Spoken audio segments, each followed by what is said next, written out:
You know that moment when you're exhausted, but the instant your head touches the pillow, your mind turns on, and suddenly, you're more awake than you were all day.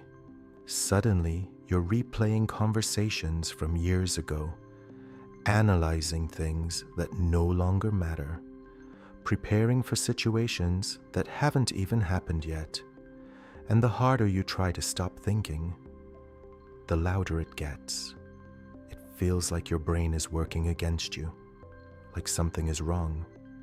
But what if the opposite is true? What if your mind isn't malfunctioning? And this is actually the moment it's doing exactly what it was designed to do. Tonight, you're going to understand why nighttime thinking happens, and why it's not insomnia at all. It's 3 a.m., and your brain is running a highlight reel of every awkward moment you've ever experienced. That meeting from 3 years ago. That message you should have written differently. That decision you're still unsure about. You're tired. Completely tired. But your mind refuses to be quiet, and the more you force silence, the more thoughts appear. This doesn't happen by accident. Your brain isn't broken. It's following a process, one that only activates when the world finally becomes quiet. But the real question isn't why it happens. It's why it happens specifically at night. During the day, your mind is busy surveying reality, notifications, conversations, tasks, movement, noise. Your attention is constantly pulled outward, leaving very little room for reflection. But at night, everything disappears. No input, no distraction, no urgency, and suddenly your mind opens unfinished files. You replay a conversation trying to understand it better. You simulate tomorrow searching for control. You revisit old memories trying to resolve them. It feels like overthinking, but it's actually processing.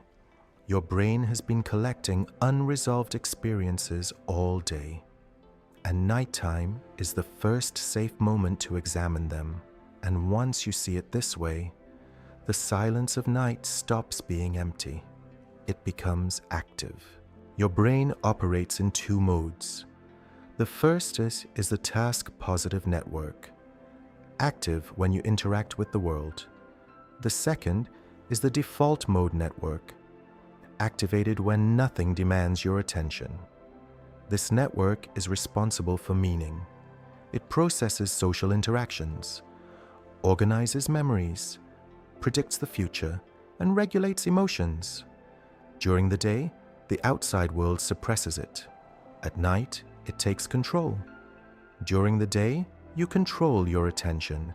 At night, your attention controls you. Your mind starts sorting everything you postponed feeling. An unfinished conversation, a possible mistake, an uncertain decision. From your perspective, it's intrusive. From your brain's perspective, it's maintenance. But modern life created a problem. Your brain evolved to process a few daily experiences, not thousands of micro-interactions, messages, and decisions. So it waits. And when darkness removes distraction, it begins over time. But understanding the mechanism still doesn't explain the intensity, because something else amplifies it. At night, your brain shifts from external vigilance to internal vigilance. During the day, it watches the environment. At night, it watches you. It scans for unresolved risks, social rejection, uncertainty, future mistakes. Your brain treats them as survival threats. So it runs simulations, not to hurt you, but to prevent regret. Let's break this down with real examples. Say you had a disagreement with someone at work. During the day, you pushed it aside. You had meetings, deadlines, other things to focus on. But at night, when there's nothing else demanding your attention, your brain brings it back, and suddenly you're replaying the entire conversation. What you said, what they said, what you should have said. Your brain is trying to resolve the emotional tension. It's searching for closure. But because the situation is unresolved in real life, your mind keeps looping through it, looking for an answer that doesn't exist yet. Or take another scenario. You're trying to make a decision. Maybe it's about changing jobs, moving to a new city, ending a relationship. During the day, you distract yourself. You tell yourself you'll think about it later. But at night, your brain says, later is now. And it starts running simulations. What if you choose option A? What could go wrong? What if you choose option B? What are the risks? This is your brain's way of trying to predict the future, to prepare you for different outcomes. But instead of helping, it keeps you trapped in a loop of what ifs that never resolve because the future hasn't happened yet. Here's a third example that almost everyone experiences.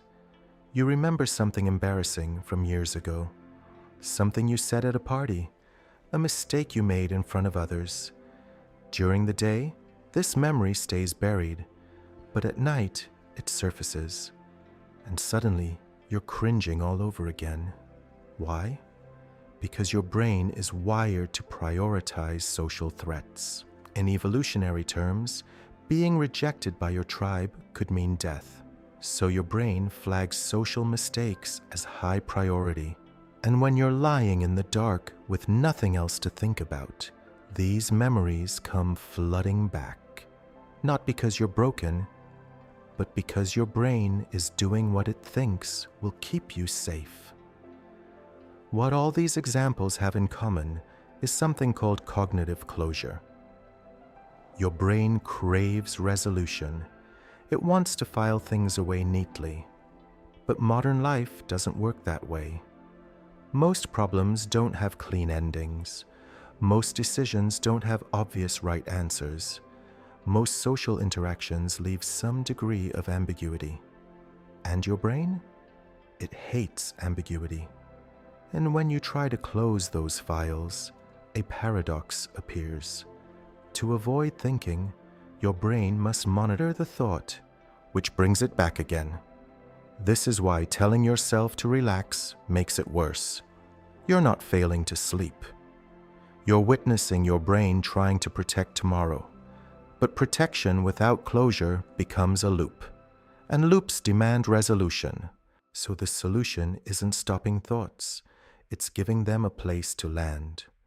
Your brain needs closure, not silence. Your brain doesn't need peace. It needs certainty. When thoughts remain undefined, they return at night. But when acknowledged earlier, they lose urgency. A simple practice changes everything.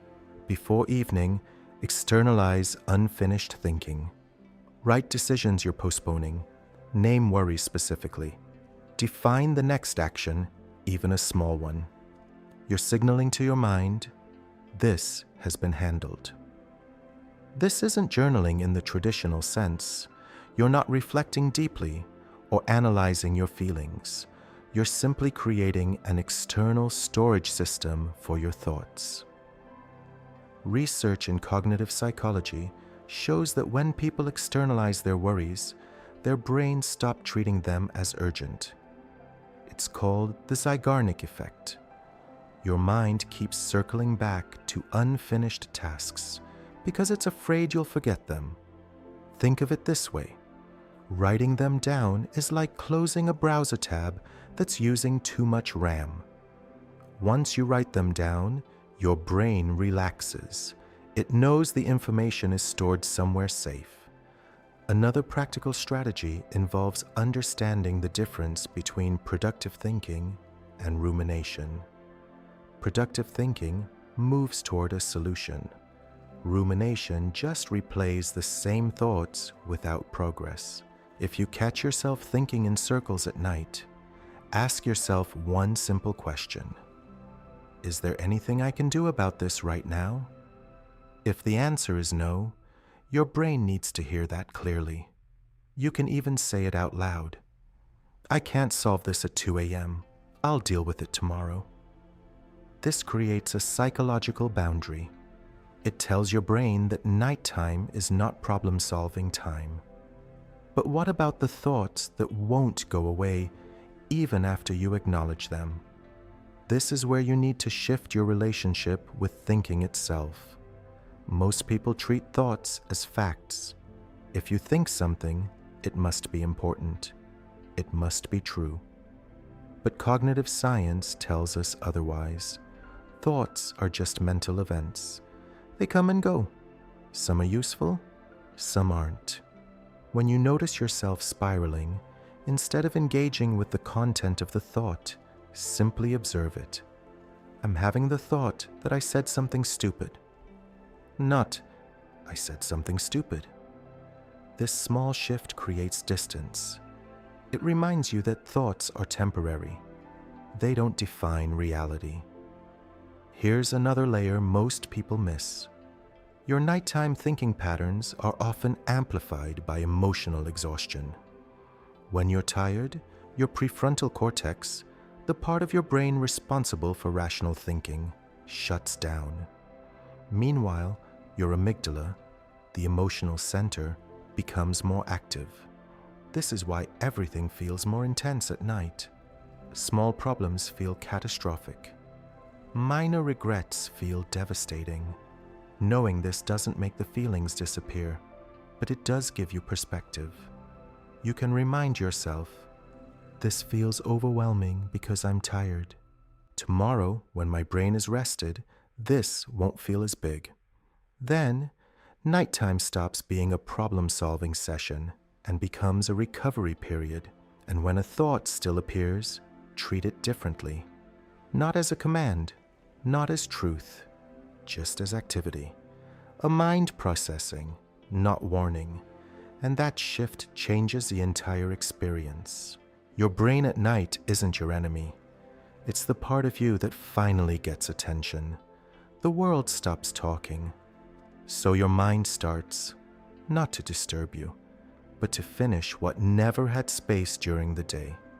Here's the reversal most people never see. Your brain at night isn't broken. It's the only version of you honest enough to say what the day forced you to ignore. Understanding this doesn't make the nighttime thinking disappear overnight, but it does change how you relate to it. Instead of seeing those racing thoughts as a personal failure, you can see them for what they are. Your brain trying to help, even if it's misguided. Instead of fighting yourself, you can work with yourself. Give your mind the time and space it needs during the day. Create boundaries around when problem solving happens. You may never eliminate late-night thinking completely, but you can stop fearing it, because once understood, the noise becomes information, and information loses its urgency. The files were never the problem. The problem was believing they should stay closed, which leads to a different question. Not how to silence the mind, but how to stop fighting it. The moment you understand why your brain speaks at night, it stops feeling like sabotage. What felt like insomnia reveals itself as unfinished processing. What felt like anxiety becomes delayed awareness. Your mind was never trying to harm your rest. It was trying to organize your life. So tonight, when thoughts appear, notice them differently, not as problems, as messages, and ask yourself, what is my mind asking me to resolve while I'm awake? The silence you fear isn't empty. It's the only place where your mind finally tells the truth.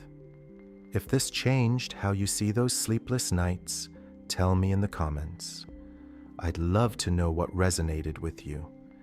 To continue this understanding, watch the next video here, and to understand human behavior at a deeper level, subscribe. We decode psychology every week.